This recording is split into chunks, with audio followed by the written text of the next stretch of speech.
રાજ્યમાં છેલ્લા 48 કલાકથી મુશળધાર વરસાદ જોવા મળી રહ્યો છે ત્યારે રાજ્યના પાટનગર એવા ગાંધીનગરમાં પણ છેલ્લા 1 કલાકથી મુશળધાર વરસાદ જે છે તે જોવા મળી રહ્યો છે।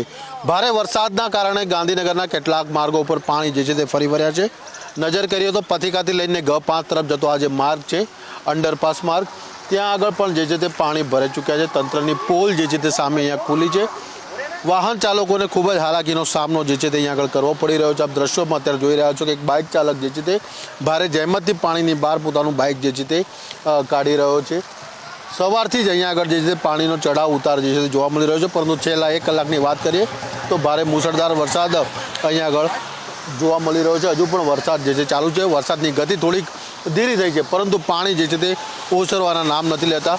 આ ઉપરાંત એક વાહન ચાલક પોતાની ગાડી જે છે બાઇક જે છે તે વરસાદી પાણીમાં ફસી જતા અહીંયા આગળ જ મૂકીને જે છે તે રવાના થઈ ગયો છે। આપ દ્રશ્યોમાં જોઈ રહ્યા છો કે એક્ટિવા જે છે તે અત્યારે પાણીની અંદર ગરકાવ છે।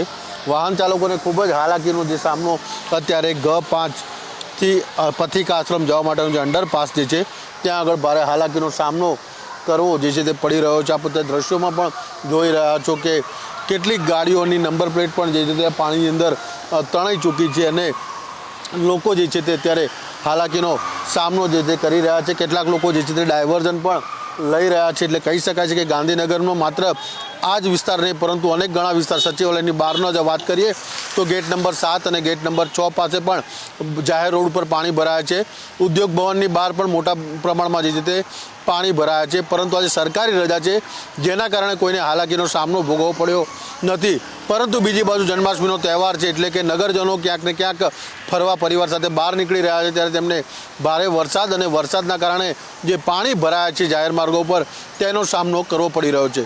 કેમેરામેન લાલા ભરવાડ સાથે મલ્હાર વોરા, ન્યૂઝ કેપિટલ, ગાંધીનગર।